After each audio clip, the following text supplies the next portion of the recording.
Hi అండి, అందరికీ నమస్తే. నేను నా రావణ్ పార్ట్ 56 స్టోరీ చూసేద్దామా? ఇప్పుడు ఈ రాక్షసుల్లో దాగున్న హీరోని చూస్తానన్నాను కదా, ఇక అనుకోవడానికి ఏముంటుంది? ఈ రాక్షసుడితోనే నా జీవితం అంది నందు. హమ్, ఇక చెప్పిన కబుర్లు చాలు. టాబ్లెట్ వేసుకుని రెస్ట్ తీసుకో. నేను వెళ్ళి నీకు తినడానికి ఏమైనా తీసుకొస్తా అన్నాడు దేవ్. ఊహు, ఈ టాబ్లెట్స్ అవి నా వల్ల కాదు. ప్లీజ్ నన్ను వదిలేయండి అంది నందు. ఇప్పుడే నాలో హీరోని చూశానన్నావు. నువ్వు గనుక నేను చెప్పిన మాట వినకపోతే మళ్ళీ నాలో ఉన్న విలన్ చూడాల్సి వస్తుంది. మర్యాదగా టాబ్లెట్స్ వేసుకొని ఆమెతో బలవంతంగా టాబ్లెట్స్ మింగించాడు దేవ్ సార్. చాలా అన్యాయం తెలుసా? టాబ్లెట్స్ చాలా చేదుగా ఉంది అంది నందు.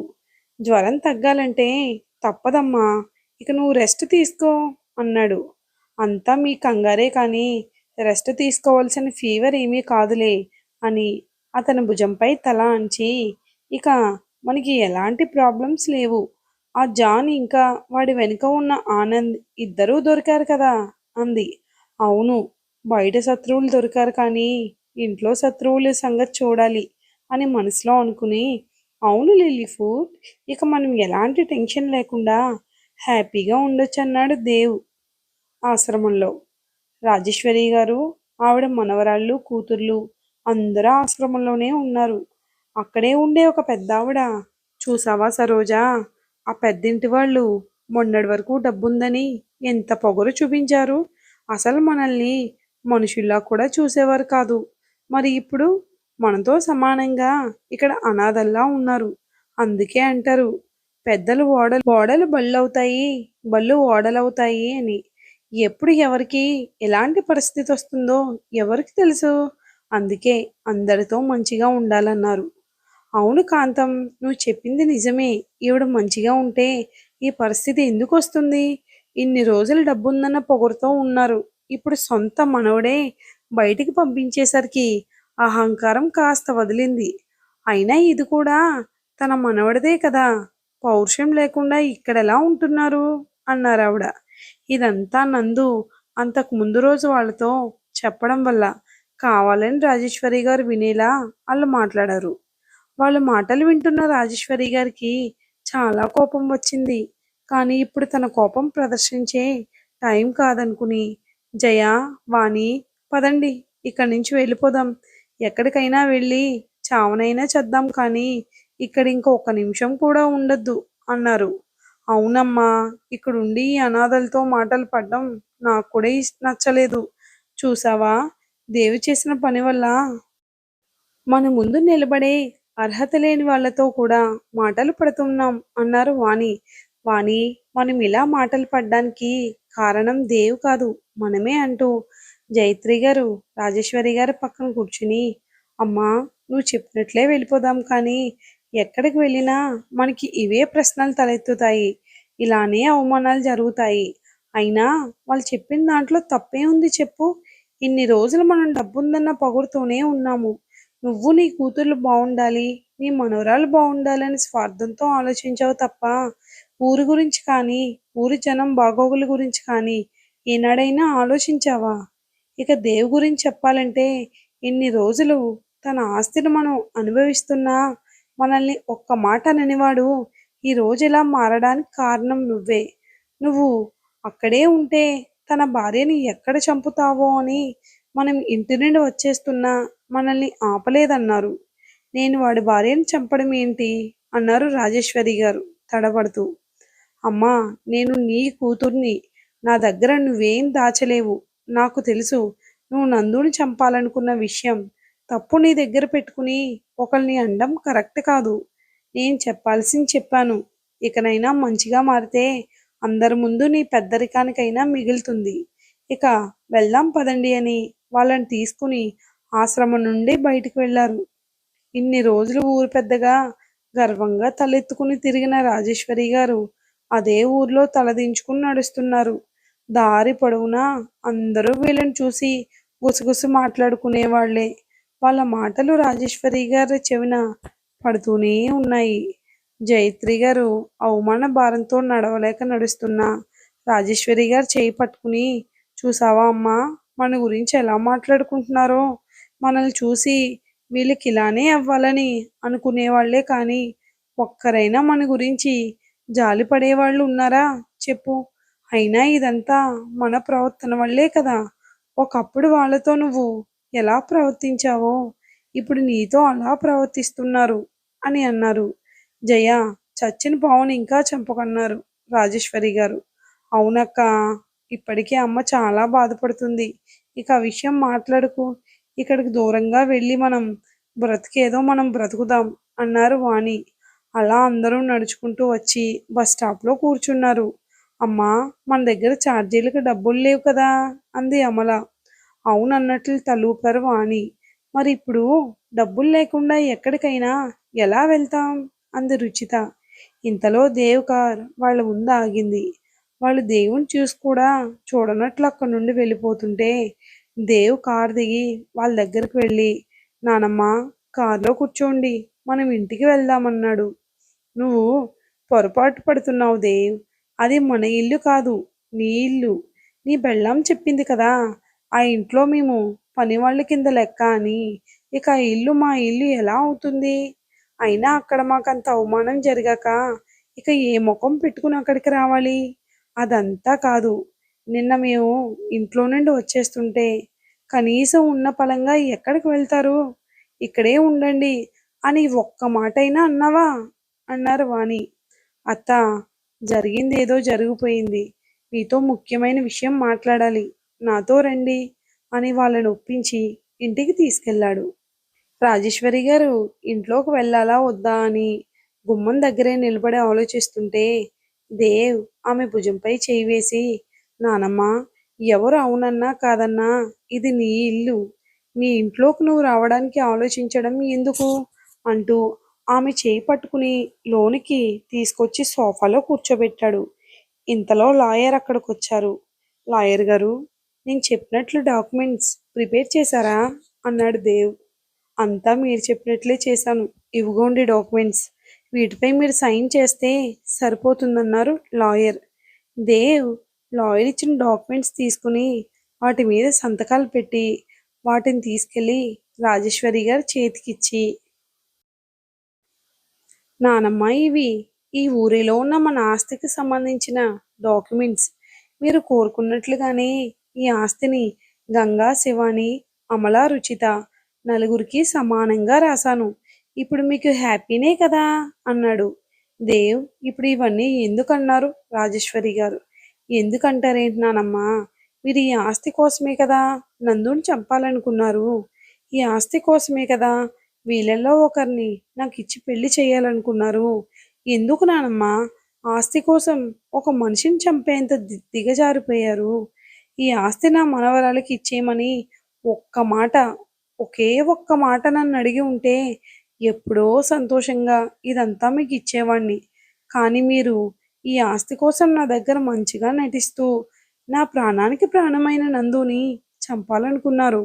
బయట వాళ్ళు ఇలా చేయాలనుకుంటే ఈ పాటికి నేను ఏం చేసేవాడినో మీకు తెలియనిది కాదు. మీరు కాబట్టి ఇలా కూర్చొని మాట్లాడుతున్నాను.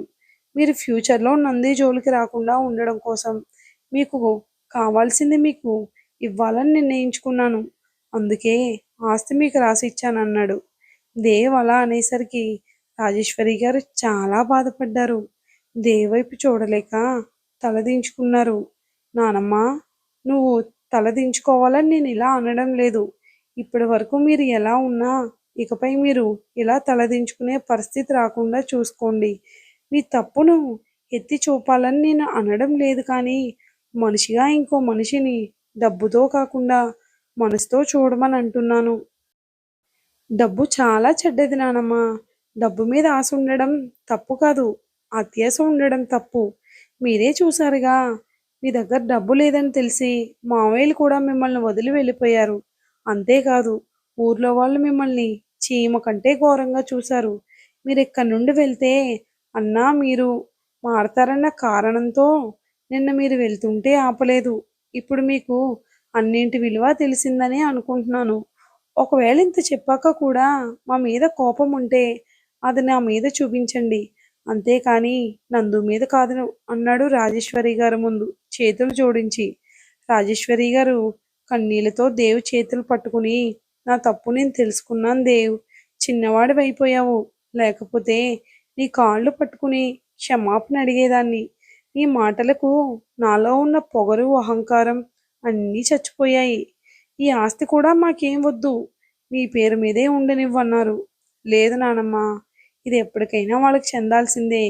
మీరు మారిపోయారు, అది చాలు నాకు. ఇక మీరు ఒప్పుకుంటే గంగకు రుద్రకు పెళ్లి చేద్దామన్నాడు దేవ్. సరే దేవ్, నువ్వు చెప్పినట్లే చేద్దామన్నారు రాజేశ్వరి గారు. అమ్మమ్మ, నువ్వేనా ఈ మాటంది? నిజంగానే అక్క పెళ్లికి ఒప్పుకున్నావా అంది రుచి. హా, మనస్ఫూర్తిగానే ఒప్పుకున్నాను. ఇంత జరగక కూడా కులాలు మతాలు అంతస్తులు అని ఆలోచిస్తే నేను మనిషినే కాదు, నా మనవడు నా కళ్ళు తెరిపించాడు అన్నారు రాజేశ్వరి గారు. ఆ మాట విని గంగ చాలా హ్యాపీ ఫీల్ అయింది. వెంటనే రుద్రకు ఈ విషయం చెప్పాలని మెల్లిగా అక్కడి నుండి వెళ్ళిపోయింది. అమ్మా, నీలో ఇంత మార్పు వచ్చినందుకు చాలా సంతోషంగా ఉందన్నారు జైత్రి గారు. ఇదంతా నా మనవడు పుణ్యమే అన్నారని ఆవిడతో అని. దేవ్, నందు ఏది? వచ్చిన దగ్గర నుండి కనబడలేదన్నారు. తనకి జ్వరం వచ్చింది, పైన గదిలో పడుకుందన్నాడు దేవ్. అవునా, జయ వెళ్ళి తనకి ఎలా ఉందో చూడు అన్నారు రాజేశ్వరి గారు. ఆవిడ సరే అంటూ పైకి వెళ్తుంటే అప్పుడే శివాని పైనుండి కిందకు వస్తుంది. తనని చూసిన జయత్రి గారు, శివాని, నువ్వేంటి ఇక్కడ అన్నారు. అమల, శివాని అక్క ఇంతసేపు మనతో లేదన్న విషయం మనం ఎందుకు కనిపెట్టలేకపోయాం? తను ఇక్కడికి ఎలా వచ్చింది, అసలు ఎందుకు వచ్చింది అంది రుచి. నాకు కూడా అదే అర్థం కావడం లేదు. అమ్మ వాళ్ళ మాటల్లో పడి మనం శివాని అక్కని గమనించలేదంది అమల. ఏంటి మాట్లాడకుండా బొమ్మలా చూస్తున్నావు అన్నారు జయత్రి గారు. రాజేశ్వరి గారికి సడన్ గా ఏదో గుర్తొచ్చినట్లు కోపంగా, శివాని, ఇలా రా అంటూ గట్టిగా పిలిచారు. శివాని పైనుండి రావడం ఏంటి? నందునేమైనా చేసిందా అనుకుని పరుగున పైకెళ్ళాడు దేవ్. శివాని గబగబా మెట్లు దిగి రాజేశ్వరి గారి ముందుకెళ్ళి నిలబడింది. శివాని చేయి పట్టుకుని పక్కకు తీసుకెళ్ళి, శివాని, నందుని ఏం చేయలేదు కదా అన్నారు. అమ్మమ్మ, అది ఉదయం ఆశ్రమంలో వాళ్ళు మనల్ని అవమానించాక మనం ఇలా అవడానికి కారణమైన నందు మీద చాలా కోపం వచ్చింది. మొన్న మనం అనుకున్నాం కదా నందుకి పిల్లలు పుట్టకుండా నాటుమందు ఇవ్వాలని. ఇంతలోనే ఇంటి నుండి వచ్చేసాం. ఉదయం మనం అనుకున్న మాటలు గుర్తొచ్చి ఆ పని పూర్తి చేయడం కోసమే ఇక్కడికి వచ్చాను. అలా చేస్తే బావ నాకు దక్కడంతో పాటు నా పగ కూడా తీరుతుంది అనుకున్నాను అంది శివాని.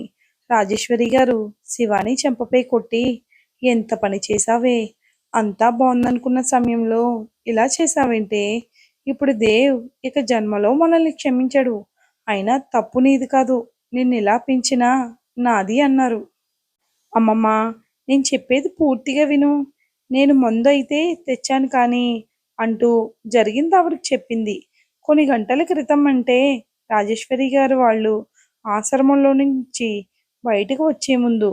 రాజేశ్వరి గారు బాధపడడం చూసిన శివాని ఇదంతా నందు వల్లే అనుకుని కసిగా అక్కడి నుండి ఆ ఊర్లో ఉన్న నాటు వైద్యం చేసే కృపాచారి దగ్గరికి వెళ్ళి తన చేతికి ఉన్న బంగారు గాజులు అతనికి ఇచ్చి నందుకు జీవితంలో గర్భం రాకుండా ఉండే మందు తీసుకుంది. ఆ తర్వాత అక్కడి నుండి నేరుగా వాళ్ళ బంగ్లాకి వెళ్ళింది.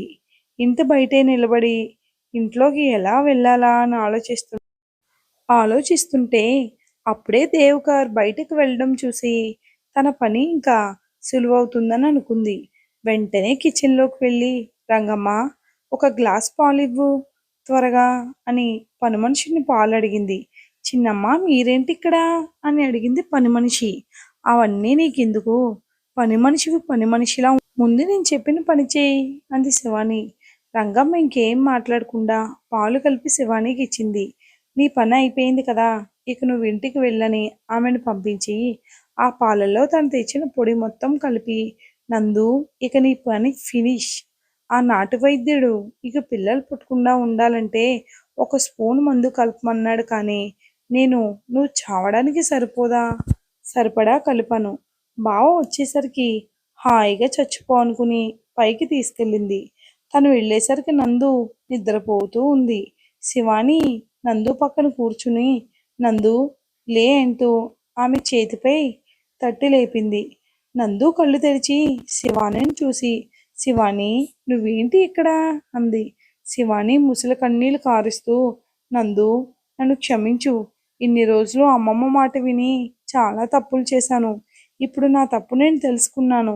ఇక మీ మధ్య రాకూడదని నిర్ణయించుకున్నానంటూ తనని అనుమానంగా చూస్తున్న నందుని చూసి ఏంటి నందు అలా చూస్తున్నావు? నువ్వు విన్నది నిజమే. నేనిప్పుడు పూర్తిగా మారిపోయాను అంటూ నీకు క్షమాపణ చెప్దామని వచ్చాను. కానీ బావ నీకు జ్వరమని నేను జాగ్రత్తగా చూసుకోమని నాతో చెప్పి బయటికి వెళ్ళాడు. ఉదయం నుండి ఏమీ తినలేదట కదా. ఇదిగో నీకోసం పాలు తీసుకొచ్చాను తాగంది. నందుకెందుకో ఆమె మాటలు నమ్మబుద్ధి కాలేదు. నీలో నిజంగా మార్పు వచ్చిందా లేదా మళ్ళీ నన్ను ఏదైనా చెయ్యాలని ప్లాన్ చేశావా అంది. నువ్వు ఇలా అనుమానించడంలో తప్పు లేదు. ఎందుకంటే నేను నీతో అలా ప్రవర్తించాను. కానీ ఇప్పుడు నేను నిజంగా మారిపోయాను. ఇంత జరగాక కూడా నేను మారకపోతే ఇక నేను బ్రతుకుండి వేస్ట్.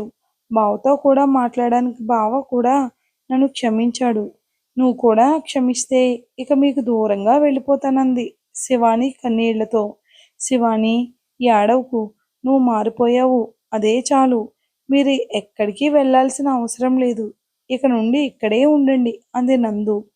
నువ్వు ఉండమన్నా ఇక్కడ ఉండే అర్హత మాకు లేదు నందు. నువ్వు చెప్పావు కాబట్టి బావొచ్చే వరకు ఇక్కడే ఉంటాను. ఇదిగో పాలు తాగంటూ ఆమె చేతికి పాలిచ్చింది. నందు పాల గ్లాస్ నోటి దగ్గర పెట్టుకుని శివాని ఇప్పుడు నేను ఈ పాలు తాగితే నాకు ఇక పిల్లలు పుట్టారు కదా. అప్పుడు నాకు పిల్లలు పుట్టారన్న వంకతో నువ్వు మీ బావని పెళ్లి చేసుకుందామనే కదా అనుకుంటున్నావు అంది. నందు ఏం మాట్లాడుతున్నావు నువ్వు? పాలు తాగితే పిల్లలు పుట్టకపోవడం ఏంటి అంది శివాని. నందు ఆ పాల గ్లాస్ పక్కన పెట్టి మంచం మీద నుంచి లేచి నువ్వు నాటు వైద్యం దగ్గర వెళ్ళి ఈ మందు తేవడం నాకు తెలుసు. ఇంట్లో మంచం మీద ఉన్న నాకు ఇదంతా ఎలా తెలుసు అనుకుంటున్నావేమో. ఆశ్రమంలో ఉన్న మా వాళ్ళతో నీ మీద నిఘా పెట్టించాను. నువ్వు ఆశ్రమం నుండి బయటికి వెళ్ళడం దగ్గర నుంచి ఇక్కడికి రావడం వరకు వాళ్ళే నాకు అప్డేట్ ఇచ్చారంది నందు తన ఫోన్ చూపిస్తూ. నందు నువ్వేదో పొరపాటు పడుతున్నావు అంది శివాని. నేను పొరపాటు పడట్లేదని నీకు కూడా తెలుసు. అయినా ఎందుకు శివాని ఇదంతా? నా మాతృత్వాన్ని నాకు దూరం చేసి నువ్వు ఏం సాధిస్తావు? ఒకవేళ తెలియకని నా పాలు తాగి నాకు పిల్లలు పుట్టకుండా ఉన్నా సరే మీ బావ నన్ను ఎప్పటికీ వదిలిపెట్టరు. ఆయనకు ప్రపంచంలో అన్నిటికన్నా నేనే ఇంపార్టెంట్. అది నీకు కూడా తెలుసు. తెలిసి కూడా ఇలా ఎందుకు చేస్తున్నావో నాకు అర్థం కావట్లేదు. నువ్వు నీ బావను ప్రేమించడం తప్పని నేను అనను కానీ ఆ ప్రేమ మీ బావకు కూడా నీ మీద ఉండాలి. అలా ఉంటేనే నీ ప్రేమ సక్సెస్ అవుతుంది. అంతేకాని ఇలా ఒకరి జీవితాన్ని నాశనం చేసి తన లైఫ్లోకి వెళ్ళాలనుకోవడం అసలు కరెక్ట్ కాదు. నువ్వే ఒకసారి మనసు పెట్టి ఆలోచించు.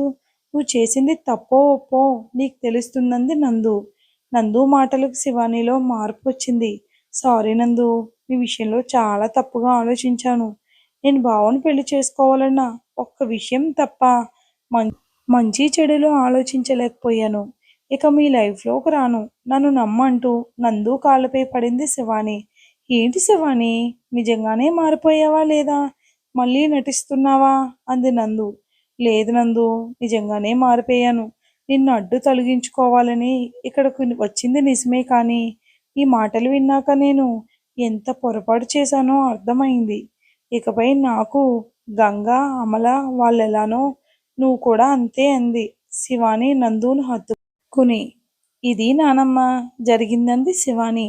పోనీలే, నీలో మార్పు వచ్చింది. నీ ఆవేశంతో తనని ఏం చేశావో అని భయం వేసిందన్నారు రాజేశ్వరి గారు. అవునక్క, నువ్వు పైనుండి వస్తుంటే నువ్వు నందుని ఏమైనా చేశావేమో అనుకున్నామన్నారు అమల రుచిత.